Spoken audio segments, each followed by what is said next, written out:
नमस्कार साथियों, मैं कैमूर से संजय कुमार। साथियों, आज ये वीडियो हम अपने देश के विकास के लिए समर्पित करते हैं। इस वीडियो के माध्यम से हमारे पूरे देश में जो जनगणना चल रही है 2027, जो प्रक्रिया शुरू हो चुकी है, प्रशिक्षण का जो कार्यक्रम है बहुत ही अच्छे ढंग से चल रहा है। लेकिन मैं प्रगणक और पर्यवेक्षक महोदय, शिक्षक भाई और शिक्षिका बहन या जो भी हो इसमें लगे हुए, उनसे अनुरोध है मेरा कि इस प्रशिक्षण को हल्के में ना लें। ठीक है? जनगणना 2027 को जनगणना 2027 को हल्के में नहीं लीजिए। प्रगणक और पर्यवेक्षक सबसे निचली और मजबूत कड़ी है। तो हमारे कहने का तात्पर्य यहां बंधुओं है कि मैं देख रहा हूं, महसूस कर रहा हूं, हमें दिक्कत कहां है। दिक्कत हमें वहां है, मान लीजिए हम प्रशिक्षण में गए हैं, पर इस प्रशिक्षण में महत्वपूर्ण बिंदुओं पर चर्चा होती है। वहां प्रशिक्षक, चूंकि आपको बुकलेट भी मिली हुई है, ऐसा नहीं है कि प्रशिक्षक चीजों को 2-4-6 महीने उसके बारे में पढ़ करके आए हैं या कुछ विशेष नहीं, उस पर चर्चा करने के लिए जो हमारे अंदर एक डर, एक भय बना हुआ है कि क्या करना है, उसको दूर करना है। जैसे हम लोग बच्चों के मन से विद्यालय के प्रति जो भय है उसको निकाल देते हैं, उनसे चर्चा करके, वही चर्चा जो जिला या राज्य के प्रशिक्षक हैं वो बस दूर कर रहे हैं आपको, और कुछ नहीं है। लेकिन अगर गंभीरता से नहीं लीजिएगा, क्योंकि कई हमारे बहुत विद्वान साथी हैं निश्चित तौर पे, लेकिन ये मेरी बातें कुछ कड़वी होती हैं, मुझे कहने में कोई दिक्कत नहीं होता है। जानकारी बहुत अव्वल दर्जे का है, लेकिन आप जानिए कि अगर ड्राइवर बहुत तेज होता है तो एक्सीडेंट भी ऐसा जबरदस्त करता है कि बचना मुश्किल होता है। ठीक है? लेकिन जो चालाक होते हुए भी अपने आप को कमजोर समझकर हमेशा सीखने के ध्येय से लगा रहता है, वो सबसे अच्छा ड्राइवर हो जाता है। तो कहने का मेरा तात्पर्य बंधुओं कि प्रशिक्षण में थोड़ा सा ध्यान दीजिए, और इस वाकई में इस जनगणना में कुछ भी नहीं है, कुछ भी नहीं है। 3 दिन का प्रशिक्षण है और हम अच्छे ढंग से उस पर चर्चा बैठ के कर लें तो कहीं दिक्कत ही नहीं। लेकिन इसके बाद इसमें होने क्या जा रहा है, हम करते क्या है, हमको 28 दिन 30 दिन का जो समय, 2 से 31 मई तक का जो समय मिला है, हम सोचेंगे 1 दिन में कर लेंगे। अरे 1 दिन का तो काम ही है, जाएंगे झटपट कर लेंगे। लेकिन जल्दीबाजी में ही हम गलती कर बैठते हैं। वही जल्दीबाजी त्रुटियों को जन्म देता है। जल्दीबाजी में कई गलतियां होती हैं, और जल्दीबाजी में उन गलतियों को सुधारने के लिए हम गलती पर गलती कर देते हैं। आप प्रगणक हैं, एक छोटी इकाई मिली हुई है। पर्यवेक्षक हैं, 8 प्रगणक का इकाई मिला हुआ है, सबको देखना है उनको। ठीक है? सीओ महोदय हैं, उनको पूरे प्रखंड का देखना है।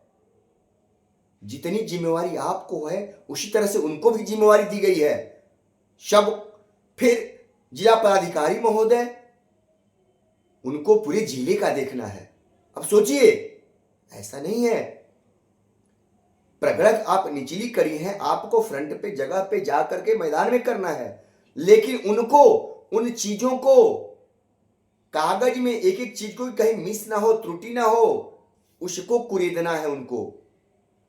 अगर उन त्रुटि होकर के प्रगणक से त्रुटि हुई और जिला पदाधिकारी से भी आगे निकल गया तो उसमें सबको परेशानी होगी। समझ रहे हैं? तो भैया इसको हम थोड़ा सा ध्यान से देख लेंगे। हमको सबसे पहले नजरी नक्शा, ये हमको सबसे पहले क्या है, नजरी नक्शा के लिए 3 दिन का समय है। इसमें जैसा कि बताया जा रहा है प्रशिक्षण में, हम लोग देख भी रहे हैं, यहां उत्तर, चूंकि उत्तर, दक्षिण और पूरब और ये पश्चिम, ठीक है, उत्तर दक्षिण पूरब पश्चिम, ये आपको क्लियर है, यही रहेगा। तो यही उत्तर और पश्चिम, उत्तर और पश्चिम का जो कोण है यही से हमको शुरू करना है जैसा कहा गया है, और पूरब और दक्षिण यहां के कोण में समाप्त करना है, ठीक है।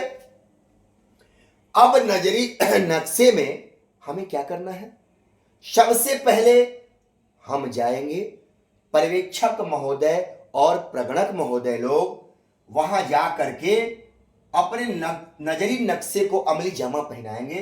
पहले तो आप सभी क्षेत्र को प्रगणक महोदय अपने पूरे क्षेत्र का भ्रमण अच्छे से कर ले और पर्यवेक्षक महोदय के साथ करें। क्योंकि प्रगणक को तो ये छोटी इकाई है, 50 या 60 या 100 घर का, 150 घर का इनको करना है, लेकिन पर्यवेक्षक को 8 प्रगणक HLB मिले हैं छोटे छोटे, तो उनका क्षेत्र बड़ा है, तो उनका सबको करना है। CO महोदय को पूरे प्रखंड का करना है, लेकिन कहां त्रुटियां हो रही बस यही उनको देखना है और बाकी कहीं नहीं। जहां से त्रुटि शिकायत मिलेगी वहां जाकर के उनको देखना होगा। तो यहां से हम नजरी नक्शा शुरू करेंगे। अब हम देखते हैं कि नजरी नक्शे में गांव में कई गलियां हैं, यहां गली मिली, यहां भी गली हो सकती है, यहां भी गली हो सकती है, यहां भी गली हो सकती है, ऐसे भी गली होगी, ऐसे भी गली होगी, कई गलियां आपके क्षेत्र में कई गलियां हो सकती हैं, बात समझ रहे हैं। तो इन कई गलियों में अब हमको जब यहां से शुरू करना है, तो यहां मान लीजिए एक घर है, ठीक है, एक घर है, तो हम यहां से शुरू करते हैं और भवन नंबर 1 हम दे दिए, ठीक है, भवन नंबर 1 दे दिए। यहां भी अगर यहां से सीधे फिर हम यहां आते हैं, 2 भवन नंबर दे दिए। फिर हम देख रहे हैं इधर भी मकान है, तो हम ऐसे भी बढ़ सकते हैं 3 नंबर, ठीक है। फिर अब देख रहे हैं कि यहां से गली मिल जा रही है, तो हम 3 यहां चले गए, तो हम ऐसे, इधर घर है तो ये 4 नंबर, ये यहां भी घर मिल गया 5 नंबर। अब यहां से यहां भी डाकने का है, ठीक है, लेकिन अगर देखिए हमको फिर अगर इधर आसान है तो यहां बढ़ जाएंगे, इधर आसान है, इंडिकेट करते हुए हमें ये नहीं सोचना है क्योंकि इतनी गलियां हैं तो वहां आप कंफ्यूजन में होंगे। तो हमको इंडिकेट करके अगर यहां जा रहे हैं तो यहां से इंडिकेट कर दीजिए कि ये हम 6 नंबर के बाद यहां आ गए 7वां नंबर, ये इंडिकेट होना चाहिए, ठीक है। और ऐसे ही हम बढ़ते आ रहे हैं, तो ये जरूरी नहीं है, फिर इधर भी हम जा सकते हैं, घर हैं, और इधर का नंबरिंग करते हुए हम यहां भी आ सकते हैं, यहां से ऐसे भी जा सकते हैं, ऐसे भी जा सकते हैं, और इसमें से फिर यहां भी, मतलब कहने का कि जरूरी नहीं है कि हमको सभी सीधा रास्ता यहां तक मिल जाए, ठीक है। अगर ये गली अगर ऐसे मिल जाती है तो फिर हम यहां करते हुए रो में बढ़ते हुए ऐसे भी जा सकते हैं, या ऐसे जा करके, ऐसे जा करके ऐसे भी जा सकते हैं, ठीक है, यहां पहुंच सकते हैं। हम गलियों के अनुसार वहां देखेंगे हम। क्योंकि फ्रंट पर सबसे छोटी इकाई आप हैं, वहां फ्रंट पर आप होंगे। क्योंकि सबसे बड़ी चीज हमें ध्यान देना है कि एक भी घर छूटने ना पाए। सबसे बड़ी चीज, एक भी घर छूटना नहीं चाहिए। हम बड़े ही अच्छे से कर दिए, ठीक है, हम ऐसे किए ऐसे किए ऐसे, यहां पहुंच गए और यहां 4 मकान छूट गए। फिर इसका क्या मतलब हुआ? फिर हम कमजोर हो जाएंगे ना, ये आपका फेल हो गया।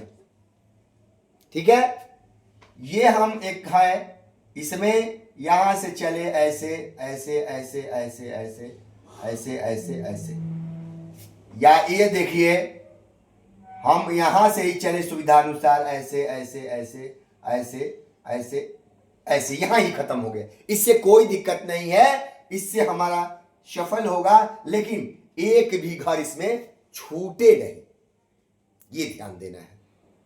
क्योंकि फ्रंट पर सबसे बड़ी जिम्मेवारी है कि ये ना मिले कि नहीं 4 मकान आपने छोड़ दिया।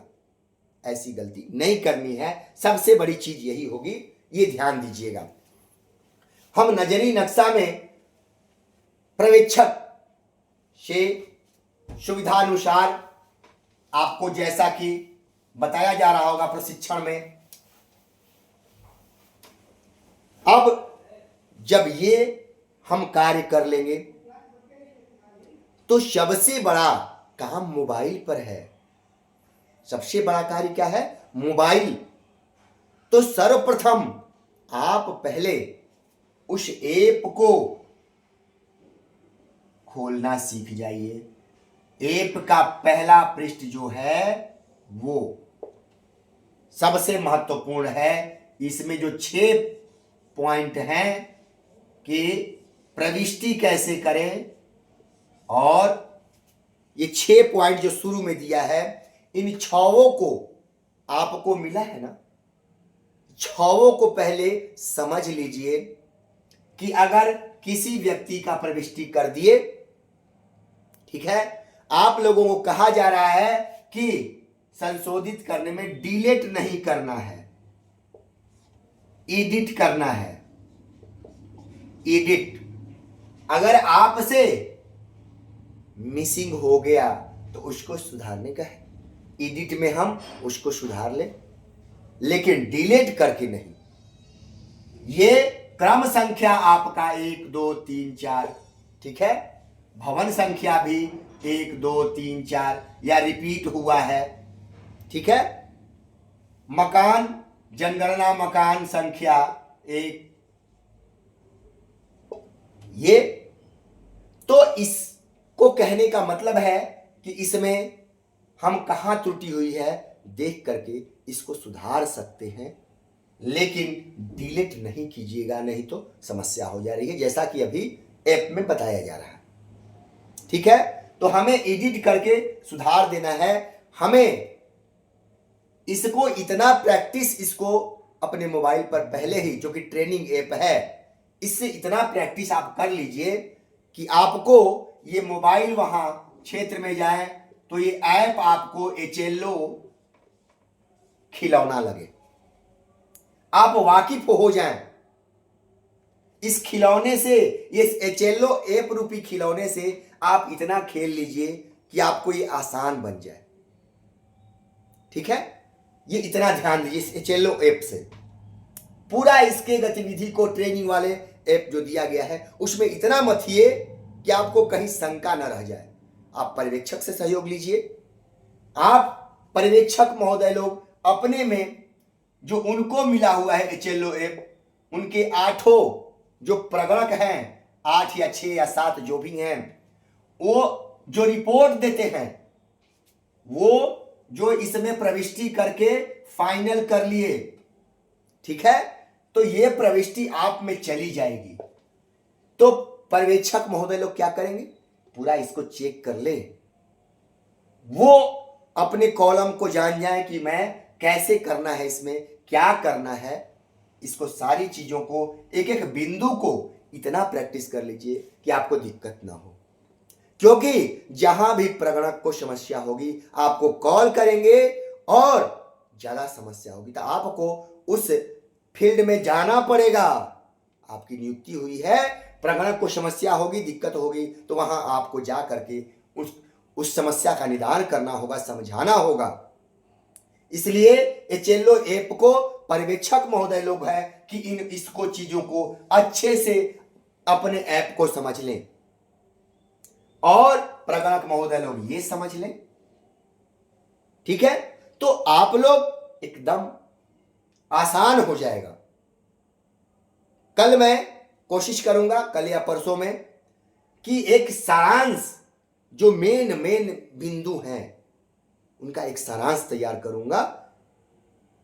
ये आपको क्षेत्र में जाकर 2 तारीख से काम शुरू करना है और अंत करना है। वहां तक क्या समस्याएं आ सकती हैं, कहां हमें ध्यान देना है, इस पर मैं कोशिश करूंगा कि एक शॉर्ट वीडियो बना दें ताकि आपको दिक्कत ना हो। प्रयास करूंगा। और आप लोग प्रशिक्षण को ध्यान से लीजिए। प्रशिक्षण अगर आप लोग ध्यान से लेंगे तो निश्चित तौर पे आप 90% गलती नहीं करेंगे, मुझे विश्वास है। और जो लोग ये समझ जाएंगे या समझ रहे हैं कि हम तो कर लेंगे, वहीं पे गलती होती है।